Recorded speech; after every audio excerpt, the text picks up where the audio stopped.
É isso aí, estamos gravando. Pessoal, boa noite a todos. Mais uma vez é um prazer enorme ter todos vocês aqui, né? Alunos de diversas unidades aí, sobretudo aí o pessoal do Norte Shopping, né? Mas com certeza tem vários outros alunos aqui de outras unidades. É sempre um grande prazer receber vocês aqui na nossa casa, né? Para nossas lives semanais aí do curso de Educação Física, né? Aqui da unidade Norte Shopping. Então, na semana passada, eu fiz a inauguração das lives, né, falando um pouquinho sobre obesidade e estilo de vida. Quem ainda não assistiu, depois entra lá no canal do YouTube, tá bom? O vídeo já subiu, já tá lá, já vi um monte de gente, quase 90 pessoas já acessaram lá o vídeo, bem bacana. E a mesma coisa com essa palestra aqui, tá? Então, avisam os colegas aí que, porventura, não conseguiram assistir, que eles podem depois assistir lá no canal. Vou estar subindo esse vídeo, essa palestra lá para o canal, tá bom? E é isso aí. Então, hoje nós temos aqui, né, o professor Cícero Freitas, que é um grande amigo já de boas datas, né? E Cícero, a gente já vem desenvolvendo alguns trabalhos juntos, e pela competência, pelo trabalho bonito que ele desenvolve, nada mais justo ele está aqui conversando um pouquinho com vocês, até porque é o professor da nossa disciplina aí, né, de recuperação musculoesquelético. E ele vai estar fazendo uma abordagem extremamente relacionada a isso, né, sobre estratégia de recuperação de lesões pós-treino. Tá? Então, dá as boas-vindas aí para o professor Cícero. Se ele estiver escutando a gente aí, ele já pode habilitar o áudio e vídeo e vir para Vendo, cá ficar com a gente. Fala, Cícero. fala, seu. Beleza Ô, pura? beleza. É isso aí. Estamos te escutando. Eu já te tornei apresentador. Se você já quiser manobrar e trabalhar a tua apresentação, já vou tirar meu compartilhamento. Aí no final eu volto para fazer a divulgação da próxima semana, beleza, pessoal? Pode ficar à vontade então, Cícero. Acho que você já consegue mexer, isso. Boa, já estamos vendo a Deixa, tua tela. não, deixa eu só falar com o pessoal primeiro antes de projetar aqui. Bom, pessoal, acho que tá todo mundo me vendo aí, consegue me ver aí? Tá, estamos te vendo sim. Legal, beleza. Bom, boa noite aí para todo mundo.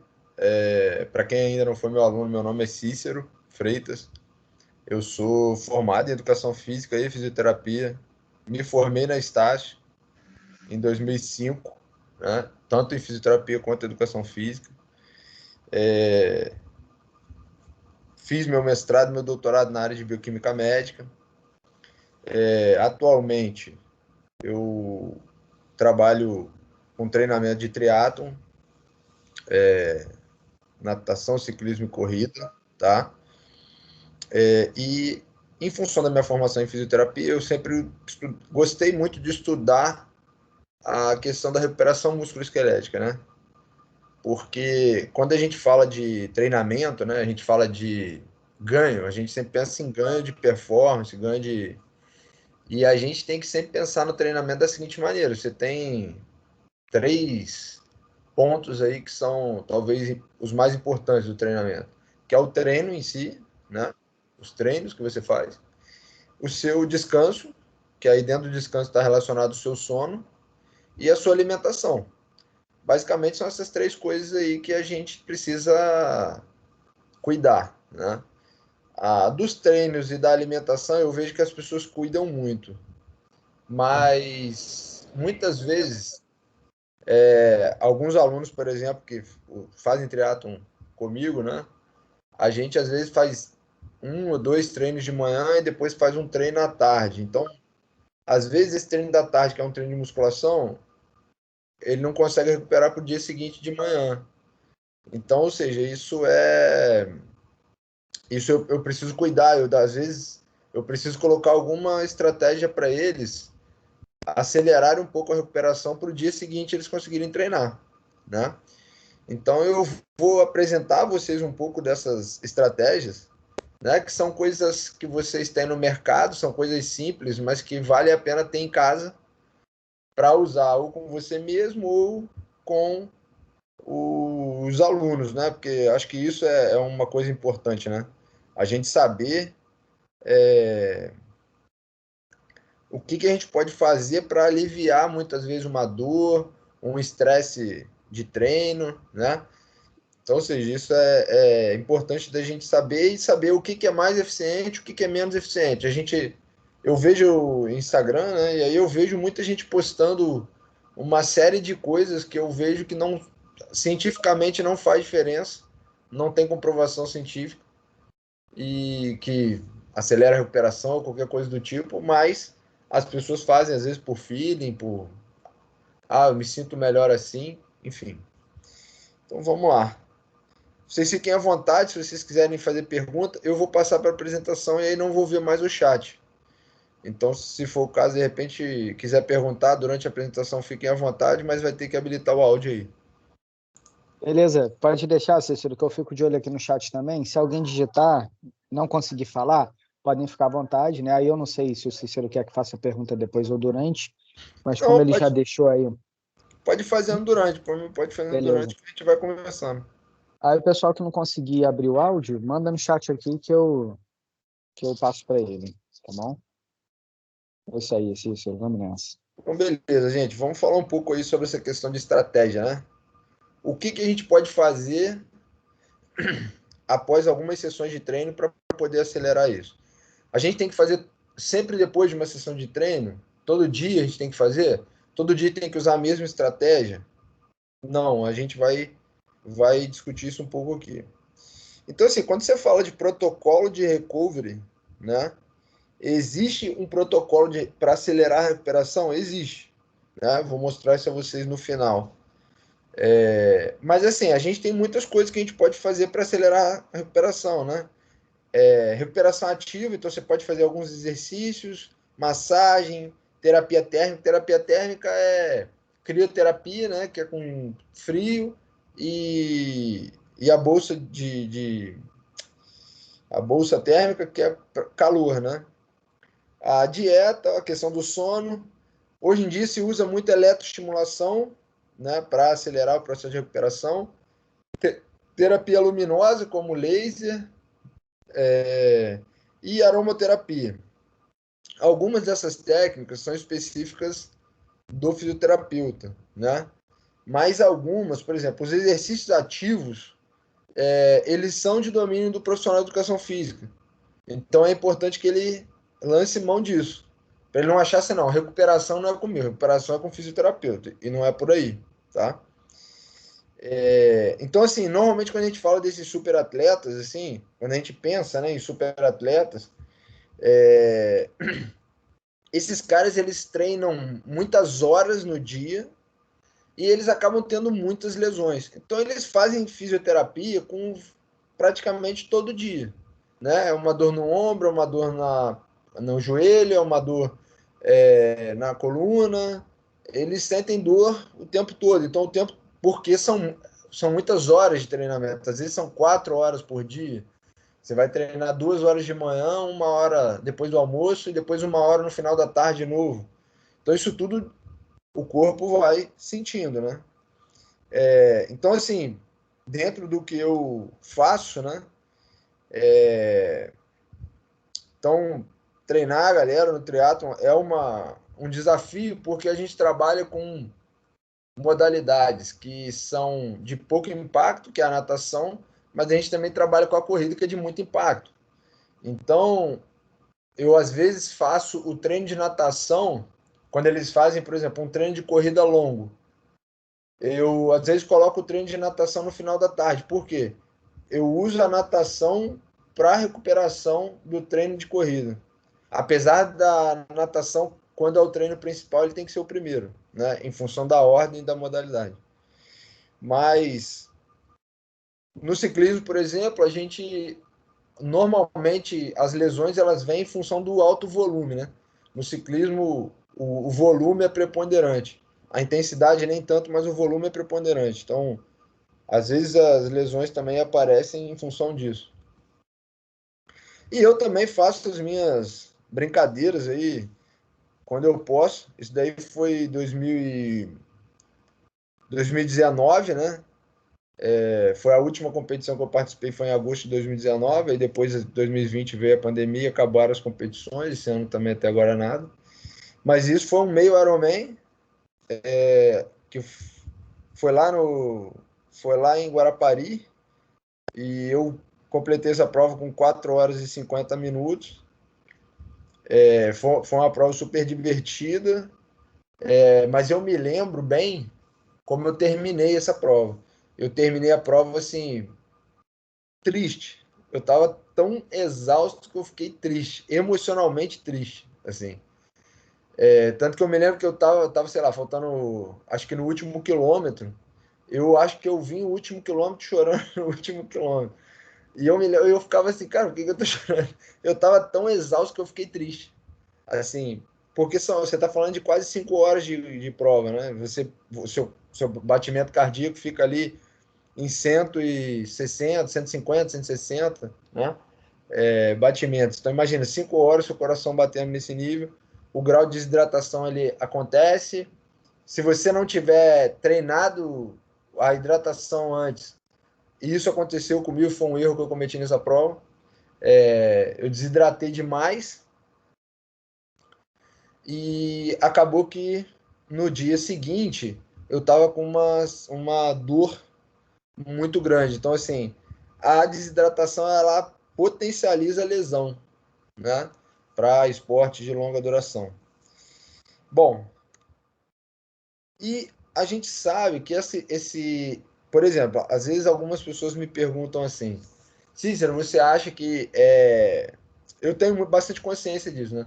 Tem provas que são mais curtas, que duram 1 hora, que duram 2 horas de triatlo, até de corrida mesmo. Tem prova que duram 1 hora e meia. Se você me perguntar assim, o volume de treinamento de uma pessoa que faz triatlon, ele é saudável? Eu, Cícero, como profissional de saúde, né? Eu confesso que eu não considero saudável, porque é um volume de treinamento muito grande quando eu estou me referindo a amadores, ok? Quando eu não estou falando de atleta profissional, estou me referindo a amadores. Muitas vezes a gente está, quando está indo para a competição, a gente está falando de 20 horas de treinamento semanal. Então você está falando aí de treinar 7 dias e 3 horas todo dia. Para uma pessoa que não ganha vida com isso, é muita coisa. E se o seu corpo não tiver um histórico de treinamento, você vai conseguir treinar 1, 2, 3, 4 meses, talvez, aí no quinto mês começam a aparecer as lesões, o cansaço, o estresse emocional, porque você tem que acordar muitas vezes 4 horas da manhã para poder fazer o ciclismo, porque você não pode pedalar na rua com muito carro, enfim. Então isso tudo vai mexendo com a nossa cabeça, né? Então, por exemplo, essa prova teve 109 quilômetros, né? Desses 109 foram 90 quilômetros só de ciclismo, né?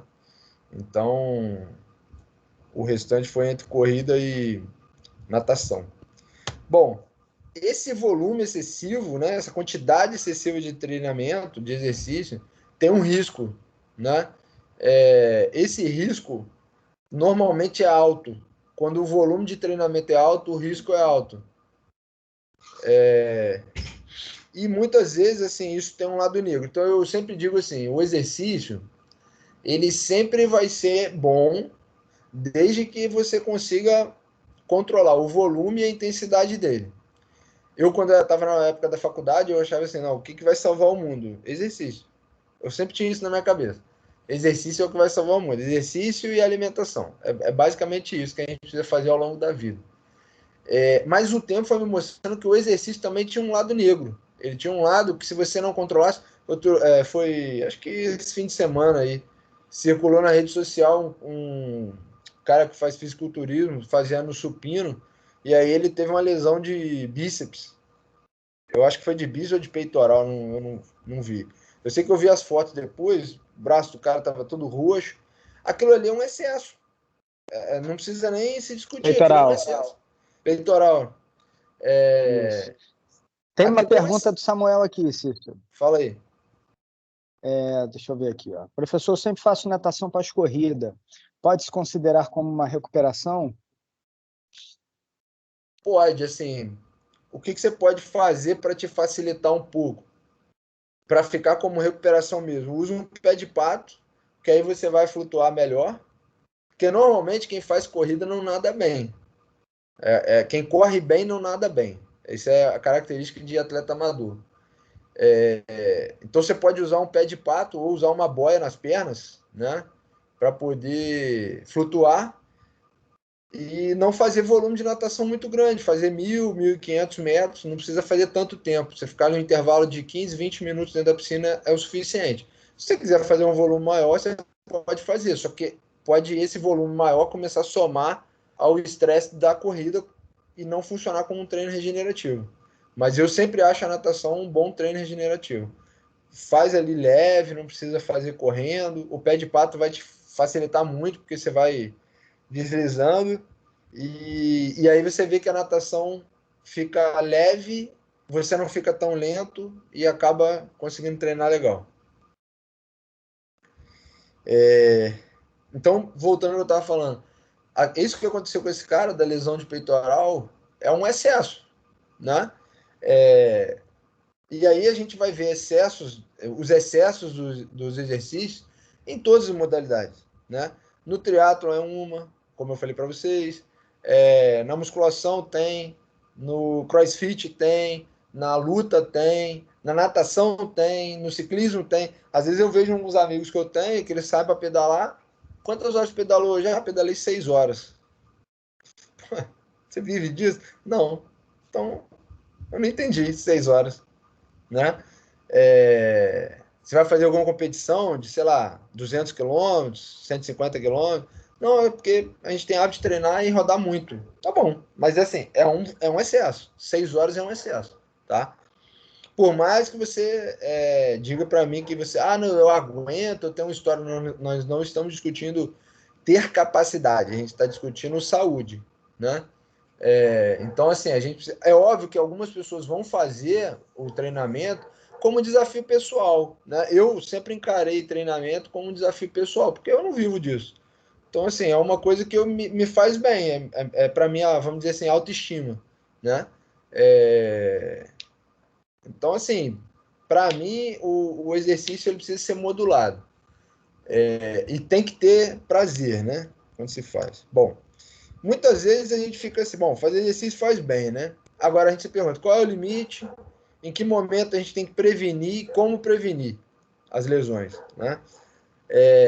Então, como e quando fazer a prevenção de lesões através de meios fisioterápicos ou através de recuperação ativa para a repetição do movimento do esportivo, né? Qual o momento Cícero, certo? só um instantinho.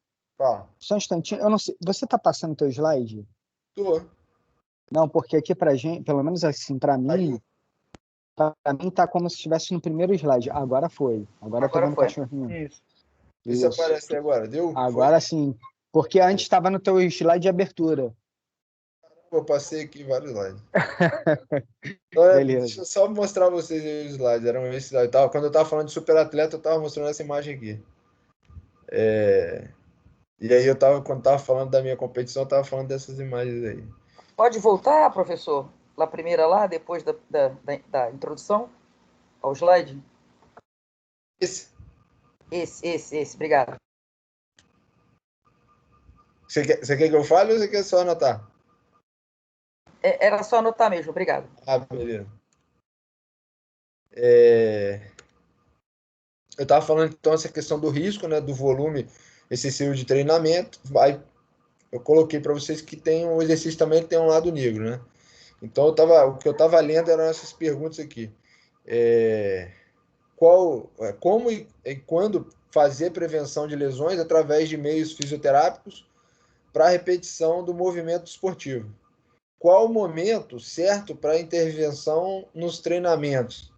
São perguntas que a gente faz, né? Então, eu vou mostrar a vocês aqui. Isso daqui é uma imagem do músculo de um sarcômero, né? Aqui tem os sarcômeros que eles estão organizados aqui, tá? Tem vários sarcômeros aqui. Isso antes do exercício, é uma biópsia que foi feita antes do exercício. E isso daqui é uma biópsia feita depois que o indivíduo fez 10 séries de 10 repetições. Então, ou seja, ele fez cadeira extensora, ele fez 100 repetições. Então, você vê que o exercício, o excesso, ele gera microlesão muscular, né? Às vezes ele não chega a gerar uma lesão, mas ele gera muita microlesão. E a microlesão ela faz parte da adaptação, ela faz parte da remodelagem muscular, né? Então, ou seja, ter a microlesão não é de tudo ruim, mas desde que você faça os estímulos na dose correta, de quantidade e intensidade. Então, assim. Professor, Oi. eu queria acrescentar ali no outro slide que você colocou, que, tipo assim, acho que as pessoas hoje em dia nem pensam nisso, né? Em ter lesão.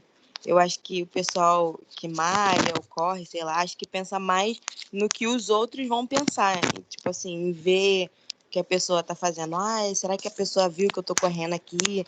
Que eu tô querendo ficar bonitão ou bonitona e tal. Assim, quando a gente diz que, pelo menos eu tô falando assim dentro do meu meio, né? Mas eu acho que isso acontece para todos os meios esportivos. Tem aquele atleta que é o atleta de Instagram. Assim, ele vai lá, é para fazer uma hora de corrida, ele faz 40 minutos, tira uma foto e sai fora. Sim. Entendeu? Sim. Então, assim, e você vai perceber, isso eu já percebi, assim, normalmente o pessoal que tem uma dedicação forte ao treinamento, assim, são pessoas envolvidas com o treinamento, elas não têm necessidade de ficar toda hora colocando coisa no Instagram, no Stories, tá pago, 5 horas da manhã, tô treinando, sei lá, 6 horas da manhã tô treinando. Tem que, assim, às vezes, tomar o cuidado para não virar aquele treino modinha, né? Aquela coisa que você vai lá. Tudo bem que eu acho que, assim, eu sempre acho que o treinamento ele precisa ter um envolvimento, você precisa estar motivado a fazer.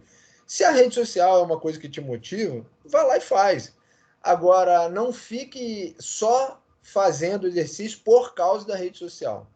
Eu acho que isso a gente precisa tomar um pouco de cuidado. E às vezes, tipo assim, eu acredito que de repente só aquele pouquinho que a pessoa faça para postar ou para alguém ver pode acabar prejudicando, né?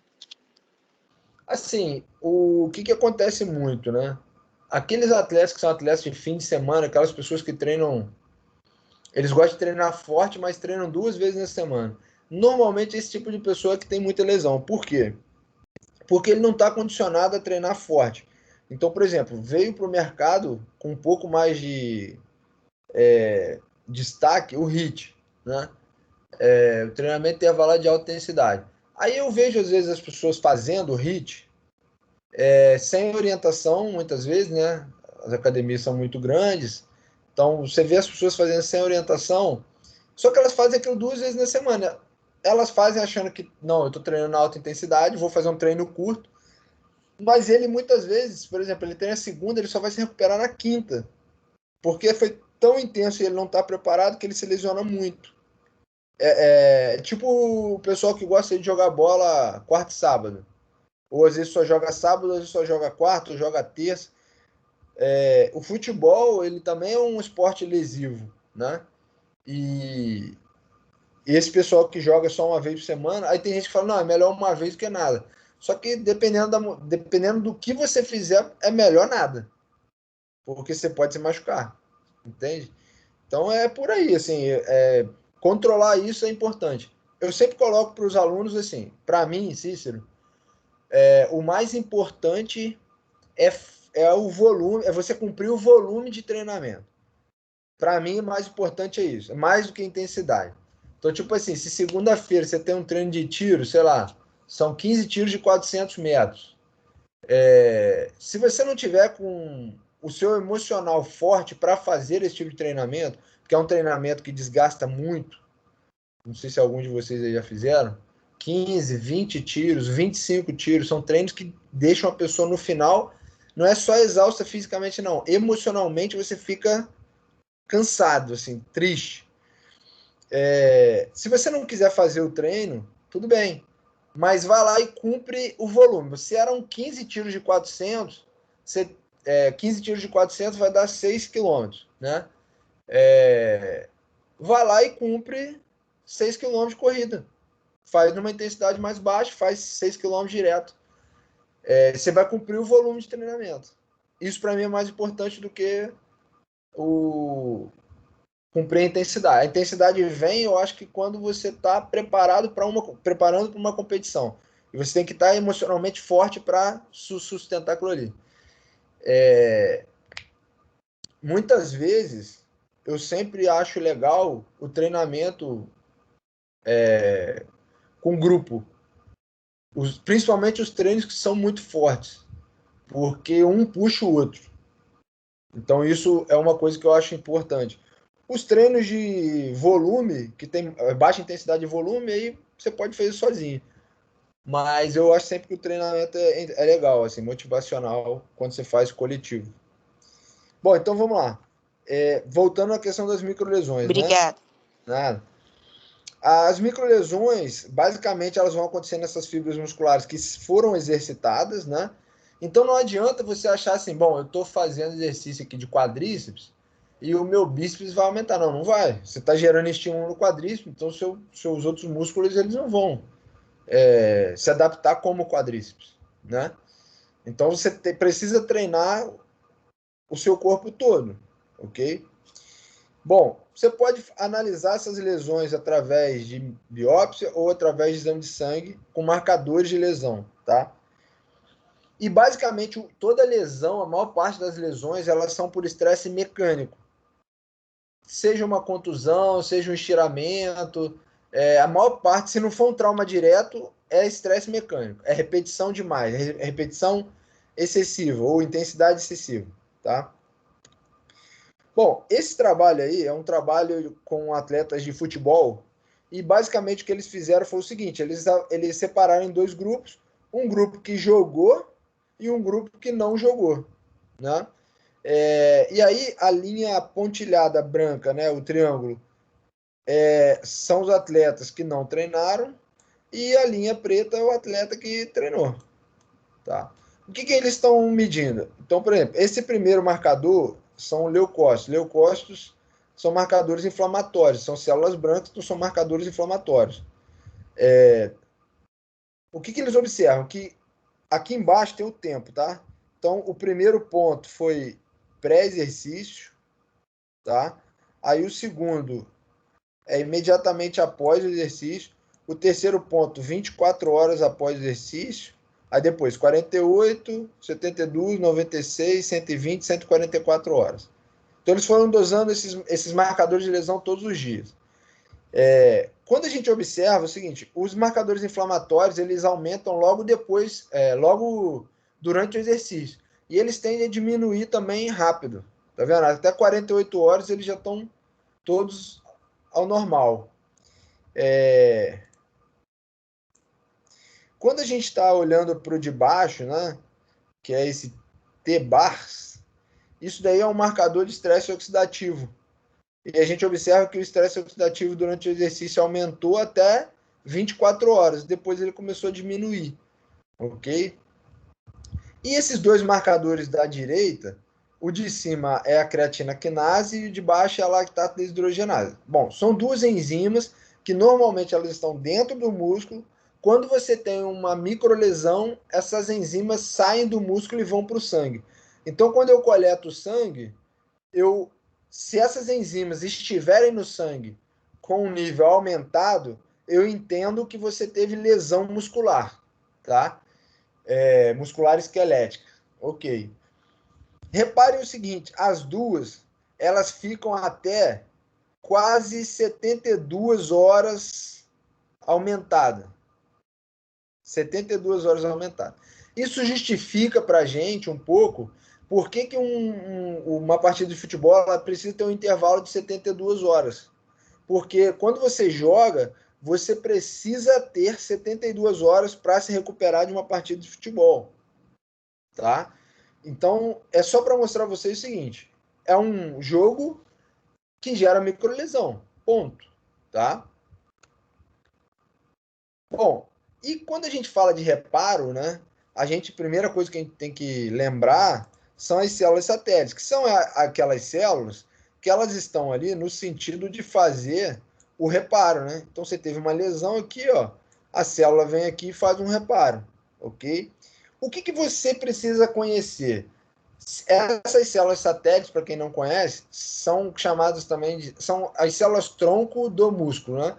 Elas têm capacidade de se diferenciar e se transformar em célula, em miócito, em célula muscular. Quando ela faz isso, ela, na verdade, está tentando fortalecer, remodelar a célula muscular que foi lesada. Então, ela é atraída, essas células satélites, elas são atraídas sempre para os locais onde tem microlesão, tá? Atraídos por quê? Porque aonde tem a microlesão, começa a liberar citocinas que atraem essas células para o local da lesão, tá? Depois ela doa o núcleo para a célula muscular e aí a célula muscular tem capacidade de sintetizar mais proteína. Bom, então uma coisa importante é a gente também saber como a gente ativa essas células. E uma das coisas que eu vou falar para vocês, que uma das melhores estratégias para se ativar a célula satélite é fazer recuperação ativa, tá? Então, olha só, esse trabalho aí é um trabalho que ele estava procurando saber quais eram as melhores estratégias de recuperação após uma maratona, tá? Então, uma meia maratona, desculpa. Eles pegaram 46 homens que correram a meia maratona, depois eles fizeram a recuperação ativa, tá? Que é a barra, que é o primeiro gráfico, tá? Eles fizeram crioterapia por imersão, que é aquela onde você entra no tanque e fica com água até a cintura ou até o peito, ou eles fizeram massagem. Eles queriam saber qual das três estratégias era melhor para após uma maratona. O que eles observaram, né? Que quando eles faziam a recuperação ativa, né? Eles a percepção de recuperação dos atletas diminuiu um pouco. Mas o que eles conseguiram observar, né? Que o grau de dor muscular, por exemplo, tardia diminuiu. Tá? O grau de dor muscular tardia diminuiu. Então, isso foi uma coisa positiva, né? Quando eles foram observar qual foi o efeito da crioterapia, né? Eles estavam medindo, por exemplo... desculpa, uma outra coisa aqui, ó. Esse daqui, essas duas colunas aqui, é a creatina quinase. Então, repare que a recuperação ativa fez com que o nível de creatina quinase diminuísse, tá? Diminuísse. Então, o que mostra que a recuperação ativa, ela ajuda a reduzir o grau de lesão, tá? Quando a gente vai olhar a crioterapia, o que a gente observa? Algo estranho, né? Que todo mundo usa a crioterapia como estratégia de recuperação. Mas a dor muscular tardia, olha o que aconteceu. Ela aumentou, tá? Ela aumentou, isso é um problema. E o nível de creatina também, ó, ele acabou aumentando, ok? Quando a gente fala da massagem, né? Na massagem, o que foi observado é que a percepção de dor, né? Quando comparada com as outras, ela também aumentou, tá? Percepção de dor e a dor muscular tardia. Então, assim, o que fica claro nessa imagem? Que o que mais fez com que você tivesse diminuição de lesão foi a recuperação ativa, né? Você pode fazer crioterapia, porque a crioterapia é analgésica. Então, se você estiver sentindo uma dor aguda, você vai usar a crioterapia, ela vai te ajudar, vai fazer um processo de analgesia. Mas talvez não seja uma técnica que vai te acelerar tanto a recuperação, ok? A mesma coisa para massagem. A massagem, ela te ajuda a diminuir, talvez, a sua sensação ou sua percepção de dor, mas para algumas pessoas, isso talvez a longo prazo não seja tão eficiente, ok? Bom, agora falando desse outro gráfico, né, que foi um trabalho que saiu em 2018, e que eles estavam mostrando o seguinte, eles queriam saber qual seria a melhor técnica para diminuir a sensação de dor, né, dor muscular tardia. E o que eles observaram? Ó, que recuperação ativa, que é o azul, a massagem, que é o vermelho, tá? E a meia de compressão, todo mundo conhece meia de compressão, né? Aquela meia que vem até quase o joelho. Meia de compressão foram as estratégias melhores, tá? Para a recuperação musculoesquelética. Por quê? Quando você fala de 6 horas, 24 horas, 48 horas, a gente está vendo que a recuperação ativa e a massagem, quando combinadas, elas diminuem a sensação de dor. Quando vai ali para 72 horas, a gente já observa o seguinte, ó, a gente já observa que a meia de compressão ela tem um efeito melhor, né? Então, seria, o que você pode fazer? Terminou o treinamento?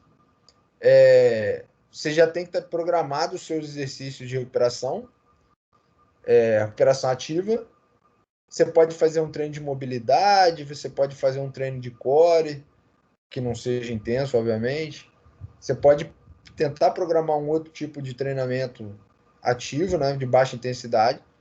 Faz a massagem e quando terminar já começa a utilizar a meia.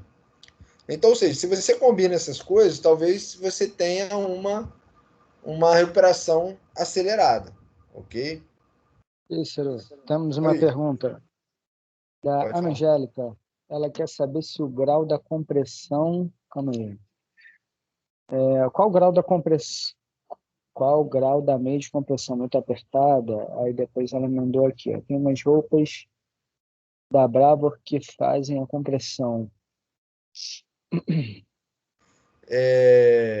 Assim, a compressão ela tem que ser assim, algo que não impeça a sua circulação, que atrapalhe a sua circulação, porque assim, uma coisa importante é que normalmente acontece depois do treinamento, é que às vezes a perna fica um pouco, dependendo do treinamento, pode ficar um pouquinho demasiada. Então é importante que a meia ela faça o estímulo para aumentar o retorno venoso e reduzir a sensação de dor, especialmente na panturrilha. Panturrilha e membro inferior de uma forma geral. Mas assim, não deve ser uma compressão muito forte, porque isso pode atrapalhar a circulação, tá? O ideal é que você use uma meia que tenha uma compressão ali moderada, nem seja muito frouxa e nem seja muito apertada. Assim, você tem que normalmente colocar a meia, usar ela algumas horas para você saber se aquilo foi de mais ou foi de menos. Bom, quando a gente vai avaliar a questão da percepção de fadiga, né? Veja que a massagem ela foi um dos melhores fatores aí para diminuir a percepção de fadiga. Então, ou seja, talvez a massagem não ajude tanto, por exemplo, a diminuir a secar, mas ela diminui a sua percepção de fadiga. Então, a massagem ela pode te ajudar ali nesse sentido. Bom, e quais são os efeitos dessas estratégias nos marcadores inflamatórios, né? Quando a gente vai olhar, por exemplo, o nível de proteína C reativa, uma das coisas que a gente observa é que a imersão, né, em água fria, ela diminui esse marcador de lesão, mais do que a meia de compressão. Então, ou seja, essas estratégias, cada uma está sendo mais eficiente, cada uma está sendo mais eficiente para uma coisa, né?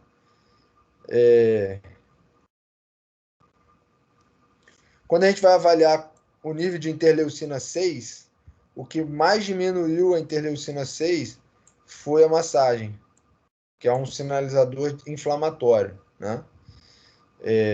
Os outros não. E o nível de secar, o que mais reduziu o secar foi aqui, ó, a massagem, tá? 72 e 96 horas. ok? Então, a massagem aí, a recuperação ativa, a massagem e a meio de compressão, elas acabam tendo aí, são três coisas teoricamente fáceis, né? A massagem você vai precisar de alguém, vai precisar pagar alguém, não tem jeito. Mas a meia de compressão é algo que todo mundo pode ter em casa, né? E a recuperação ativa, você precisa saber quais exercícios você vai fazer para se recuperar. Bom, a crioterapia talvez seja a mais assim, que aparece mais na mídia, eu acho, tá? Talvez nem seja a mais eficiente, ok? Talvez nem seja mais eficiente. Eu vou eu vou mostrar para vocês, inclusive, o porquê que eu passei a estudar recuperação musculoesquelética, porque esse foi o tema da minha monografia de fisioterapia. E aí eu vou mostrar para vocês o artigo que eu publiquei que envolvia crioterapia e microlesão. E aí como a gente avaliava isso. Então assim, a crioterapia ela tem diferentes maneiras de serem feitas, né? Pode ser spray, pode ser cubo de gelo, pode ser compressa, criomassagem, crioalongamento, criocinética, aparelhos dentais e imersão, tá? A temperatura, o aconselhado é que a temperatura varia numa faixa entre 4 e 8. Às vezes, tem trabalho que fala que pode variar entre 8 e 12. Mas o ideal é não passar de 12, tá? Então tá aí. Eu não sei se algum de vocês já entrou numa banheira dessa com gelo, mas é uma sensação assim, quando você entra é uma sensação ruim, mas depois de 3 minutos você nitidamente não sente dor nenhuma, tá? Então, assim, tem maneiras diferentes. Hoje em dia existem câmaras frias, onde você entra, né? São câmaras que ficam a uma temperatura muito baixa, ficam às vezes menos 70 graus, e aí você, obviamente, você não pode ficar muito tempo lá dentro, você vai ter que entrar e sair rápido. Não dá para fazer isso aqui, né? Isso aqui é uma coisa meio absurda, né? Você colocar várias pessoas na mesma banheira, ainda mais agora que a gente tem essa questão aí de Covid. Mas o ideal é que você tenha uma banheira para cada indivíduo. Então, assim, isso aqui é só para mostrar a vocês como a crioterapia é utilizada em diferentes esportes, por diferentes atletas. E assim, isso é mundialmente conhecido, né? Bom, o que a literatura diz com relação à crioterapia? Que a crioterapia é cada vez mais utilizada como recurso de melhora de performance e como acelerador da recuperação de atletas. Diminui o metabolismo local, então isso diminui. Quando a gente pensa em metabolismo, a gente tem que pensar no metabolismo inflamatório, então ela reduz normalmente a inflamação, aumenta a regeneração tecidual, diminui o processo inflamatório e gera analgesia. Eu diria para vocês que eu, Cícero, o que eu considero de melhor na crioterapia é a analgesia. Mas a lesão continua lá. Eu vou explicar isso a você. Por que é importante a gente entender isso, né? Quais são as alterações metabólicas e cardiovasculares para pessoas quando estão num estresse térmico, quando estão no frio, né? Qual é a tendência? Por exemplo, ó, a tendência é quanto mais você precisar produzir força, tanto para homem quanto para mulher, ó, a tendência é o seu VO2 ó, diminuindo, tá? Mas não, isso não interfere muito na frequência cardíaca, ok? Isso não vai interferir muito na frequência cardíaca. Bom, algumas alterações bioquímicas, né? Utilizando a crioterapia, e eles observaram, por exemplo, que o pH ele tende a aumentar quando você faz a crioterapia, tá? Em relação ao grupo que não faz. Então ele gera uma variação metabólica aí. E além disso, o nível de dor, né? Ele tende a ser menor. o triângulo é o que fez a crioterapia, ó, reparem que ele está menor, um pouco menor. Mas reparem que ele não tem uma distância muito grande em relação a pessoas que não fizeram crioterapia. Então, assim, a crioterapia ela é um recurso muito discutido, assim, se realmente vale a pena para acelerar a recuperação. O que vale a pena é, se você estiver sentindo dor, você pode fazer que a sua dor vai desaparecer. O que não quer dizer que a sua lesão esteja recuperada, tá? Bom, aqui, ó, já é uma simulação, um esporte, né, que simulam colisão, são esportes de contato, e eles fazem depois a recuperação com a crioterapia, tá? E aí o que eles observam? Que tanto o nível de CK quanto o nível de AST, que é uma outra enzima, que é um marcador também de lesão, e a proteína C reativa, né? Todas elas acabam 2 horas após a recuperação, 24 horas após a recuperação. Reparem que o nível de CK, ó, ele veio, o que estava antes do exercício era 279, tá? No treinamento passivo, 281 e no treinamento com água fria, 247. Reparem que em todas as situações, esse nível de CK, ele aumentou. Ele aumentou. Tá vendo? Ele só aumenta. O que isso está me mostrando? Na verdade, está me mostrando o seguinte. Está me mostrando que a lesão, na verdade, ela está aumentando em função do treinamento, porque esse aqui é o grupo controle, é o grupo de cima, tá? E a terapia fria, ela não está fazendo efeito para reduzir, porque veja, eu estou em 475 aqui, ó, e a crioterapia está me colocando em 567, ou seja, ela está aumentando o nível de CK, tá? Está aumentando o nível de CK, então tem que ficar ligado nisso aí. Isso vai servir para a haste também. Você vê que ela começa 32 no controle, 31 no grupo de crioterapia. Depois, ó, ele está com 40, 39, 40. Ou seja, aumentou. Né? Isso daí é controverso aí. E aí eu vou mostrar a vocês essa questão do meu trabalho de monografia, que foi com atletas de futebol, né? Basicamente o que a gente fez foi simular uma situação de jogo, a gente chamava de corrida contínua com velocidade variada. Então eles ficavam, a gente demarcou o campo, uma metade do campo, com cones que eles tinham pelo menos 3 metros de distância um do outro, e eles formavam quadrados. Então, quando a gente apitava, eles tinham que correr sempre de um cone para o outro. Eles podiam escolher o cone e ir para o cone, né? De preferência que ele sempre fosse para frente e depois diagonal. Então, ele nunca ia correr só para frente ou só diagonal. E aí, assim, a gente foi lá, mediu, né? Fez a parte antropométrica lá de avaliação. E depois, aí o que eu fiz, né? Eu coletei o sangue deles antes de fazer o treinamento, tá? Minto, eu coletei o sangue depois assim que eles acabaram o treinamento. Coletei o sangue 24 horas, 52 e 76 horas depois do treinamento, tá? Bom, o que eu vejo aqui? Que a barra escura é quem foram os atletas que fizeram crioterapia. Metade, então, do grupo fez crioterapia, a outra metade não fez. Eles entraram numa banheira, mas a água estava a temperatura ambiente. Tava 20, na época estava acho que 28 graus, que era a temperatura que estava no ambiente. Então, era só para simular o seguinte: não é um efeito da água, é um efeito da temperatura, tá? E aí o que a gente fez foi observar que a crioterapia ela aumentou o nível de CK.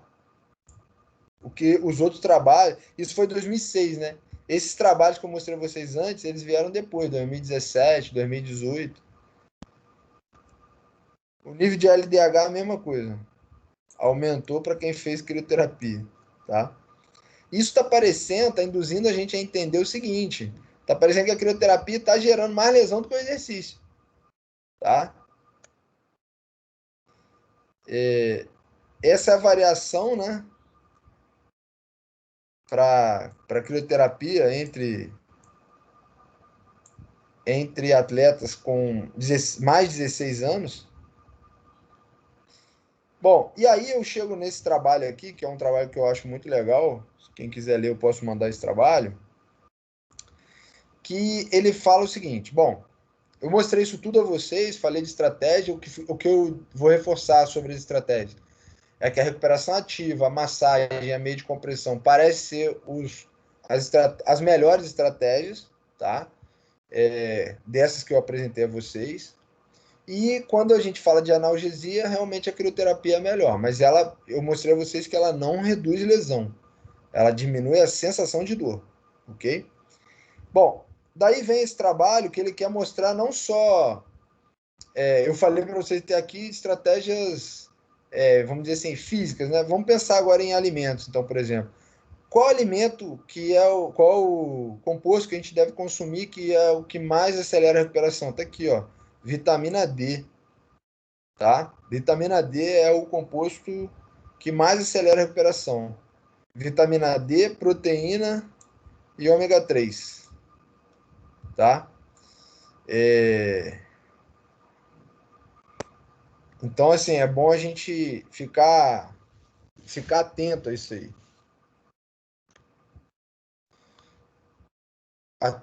Perdão aqui, ó. Até aqui só para vocês verem, ó, a tendência de como funciona a questão da lesão, né? O músculo, quando tem a lesão, ó, ele tende a perder em função do treinamento. A dor muscular vai aumentar, né? A inflamação vai aumentar, a ativação das células satélites vai aumentar. Se você faz a utilização desses compostos, possivelmente você vai acelerar essa recuperação, tá? Então, assim, sugiro aí a vocês que utilizem. O que eu posso destacar para vocês? Vocês estão reparando que cada bolinha dessa tem uma cor roxa, verde ou vermelha. E isso está de acordo com o quê? Isso está de acordo com a linha que está aqui em cima. Então, por exemplo, quando você está usando vitamina D, por exemplo, você está atuando em quem? Você está atuando na dor muscular tardia, tá? Você está atuando na função muscular, você está melhorando a função muscular e você está ativando células satélite. Tanto vitamina D quanto proteína, você está ativando células satélite. Então, ou seja, são maneiras que a gente tem de acelerar esse processo de recuperação, tá? O ômega 3, ele também ajuda a acelerar a diminuição do processo de lesão, né? O ômega 3 é a vitamina D. Bom, então, assim, alguns mitos e verdades, né? A crioterapia é cada vez mais utilizada para melhorar de performance, como acelerador de recuperação de atletas. Diminui o metabolismo? É verdade. A gente viu aquela questão do pH, a tendência é você gerar uma situação alcalina. Aumenta a regeneração tecidual. Parece que alguns trabalhos mostram que sim, outros que não, mas isso não é controvérsia. Diminui o processo inflamatório? Não diminui o processo inflamatório, tá? Mas o efeito melhor é o de analgesia. E isso acontece. Ok? Existem algumas novas abordagens, né? Que é você fazer a imersão em água, né? Tende a aumentar a ingesta de alimentos. Então, ou seja, você pode associar agora essa estratégia que eu mostrei, mais essa questão da dieta, né? Esse aqui é só um trabalho mostrando que pessoas que fizeram, eles avaliaram o percentual de carboidrato, né? Que os indivíduos comiam, e carboidrato, gordura e proteína, e eles foram avaliar se tinha uma diferença, né, na ingestão quando se fazia a crioterapia.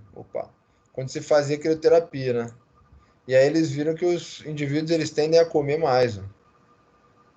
Tendem a comer mais gordura. Gordura e proteína. São as duas coisas. Então, ou seja, aumenta a ingesta calórica, vai de 4.000 para 4.890. Isso é uma outra questão aí relacionada, né? Bom, e aí vem aquela pergunta, né, final. Existe um protocolo de recovery? Existe, né? Esse trabalho aí de 2019, ele fala bem disso, né?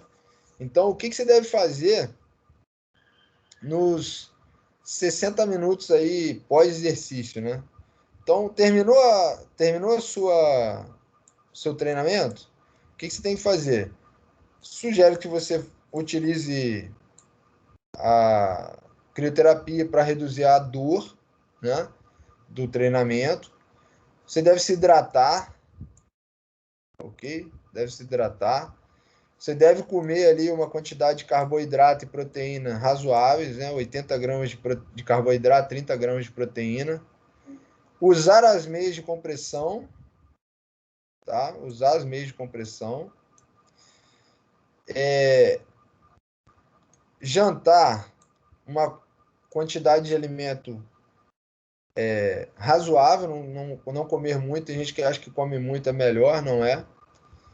Você pode fazer a imersão em água fria, tá? De novo, é uma forma aí, você coloca 15 graus, em torno de 15 minutos, tá?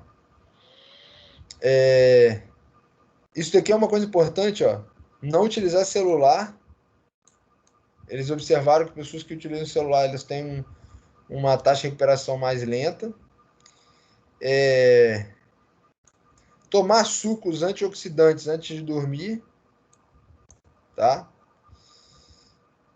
Utilizar técnicas de recuperação mental, tipo yoga, né? E dormir. Isso daqui é uma coisa importante, né? Dormir pelo menos ali durante 8 horas numa temperatura de 19 graus, tá? É o ideal. Existem trabalhos que mostram que o rendimento do atleta ele é pior quanto menos ele dorme. E quanto mais ele dorme, melhor é o rendimento do atleta. Quanto mais ele dorme, menor é o número de lesões. Quanto menos ele dorme, maior é o número de lesões. Tá? Então, o sono é fundamental junto disso tudo que eu falei para vocês como estratégia de recuperação. Ok? Então, assim, a gente precisa combinar tudo isso, né? Fazer com que tudo isso aconteça, né? E aí a gente vai ter a Olimpíada aí, ó, Tóquio 2020, então a gente vai ver os atletas esse ano na Olimpíada, possivelmente utilizando essas estratégias. Eu me lembro que quando estava aqui na Olimpíada do Rio, eu me lembro que uma coisa que todo mundo chamou a atenção foi quando o Michael Phelps foi nadar e as costas dele estavam cheias de marcas roxas, que era de ventosa.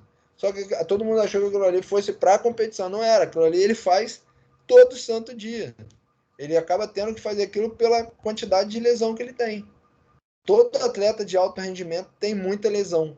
Nenhum atleta de alto rendimento tem um corpo saudável, tá? Então é melhor prevenir do que remediar. Muito obrigado pela atenção de vocês. Estou aberto a perguntas aí. Quem tiver pergunta, pode ficar à vontade. E é isso. Muito bom, Cícero. Vamos ver se a galera... Galera, rapidinho, porque já são 19 horas e quase 5 minutos. Eu tenho que dar... tem a pergunta do Fábio aqui, ó. Posso ingerir algum tipo de manipulado, por exemplo, L-triptofano, né? Assim, triptofano, cara, é um aminoácido que é precursor de serotonina. Então o pessoal usa o 5-HTP, né? O pessoal usa muito assim, mas para sono. Você pode usar para dormir, como você tá sugerindo, tá? Agora, o tempo de sono é que vai ser mais importante. Então não adianta você dormir também e dormir pouco, né? Boa. É isso aí. Mais alguma pergunta, pessoal? Eu, Silvio, posso falar? Pode falar, fica à vontade. Ô, Silvio, primeiro eu quero parabenizar aí você pelo evento, pelas palestras, pelos temas que você coloca. Eu sou da unidade R9 e, pô, eu sempre acompanho as coisas suas, tanto as suas aulas, e, pô, tu tá de parabéns aí, a Estácio tem que valorizar. Pô, o Cícero também, super capacitado.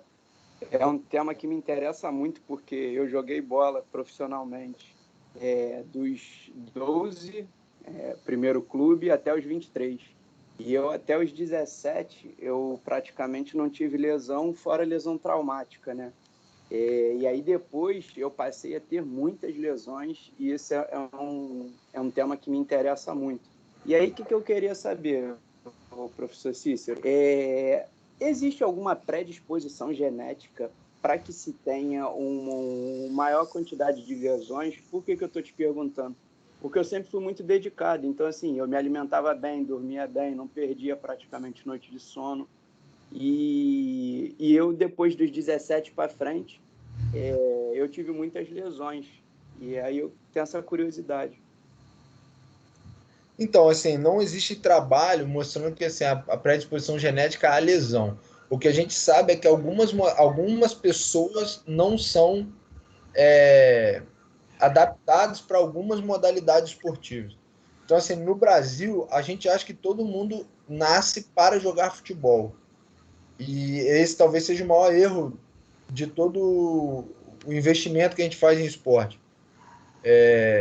Porque muitas pessoas, vocês com certeza conhecem, você jogou futebol, conhece, muitas pessoas que às vezes têm uma boa técnica, mas se lesionam muito. Isso não é porque é só uma predisposição genética à lesão, é uma fragilidade para a modalidade. Uhum. Você não vai ver, você não vai ver, por exemplo, pessoas que fazem corrida, porque você só corre para frente, tendo as lesões que se tem no futebol. Uhum. Entendeu? O futebol também Não. tem essa questão de ser um esporte de contato. Isso acaba gerando lesão também traumática. Muita Não, lesão então, traumática. as minhas, depois dos 17, foi lesão no pubis, tendinite patelar, não foram lesões traumáticas. As traumáticas que eu costumei ter foram antes, foram torções de tornozelo. E aí eu tinha essa curiosidade. Mas muito bom aí o tema, parabéns aí, obrigado. Pessoal, vou assim, agradecer a vocês, porque eu tô com um pouquinho de febre aqui agora, que eu tô com Covid. Eu nem acho que eu nem tinha falado isso.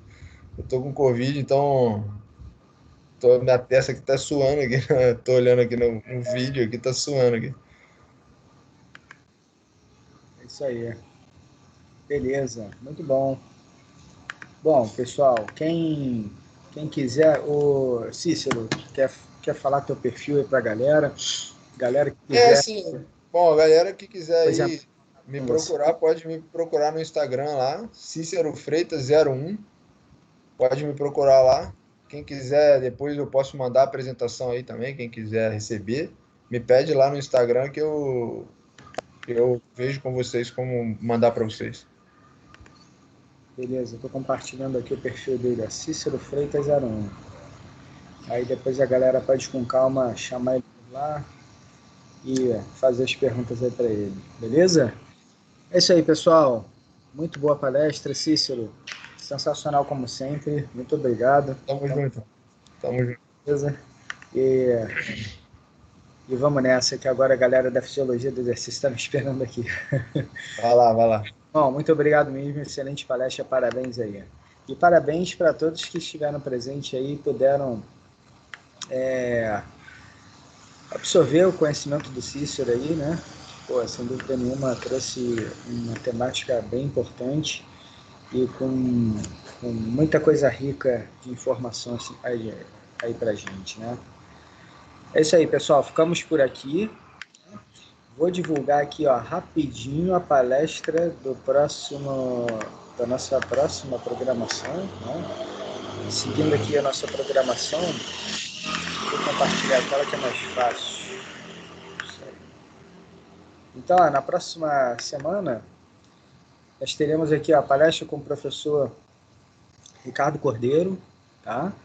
dia 1º de abril, não é mentira, fiquem tranquilos que não é mentira, já está confirmado, tá? O professor Ricardo Cordeiro é docente aqui da Unisa e está fazendo doutorado lá pelo LabSal, que é o Laboratório, né, de Saúde e de Promoção da Saúde, lá da UERJ, e vai conversar com a gente sobre o papel do profissional de educação física no SUS no âmbito da atenção primária, beleza? E é isso aí, pessoal. Ficamos por aqui. Uma boa noite para todos. Fiquem com Deus e até semana que vem. Valeu, professor. Obrigado. Melhoras aí, Cícero. Obrigado. Obrigada por tudo aí, professor. Tchau, tchau. Obrigado a você.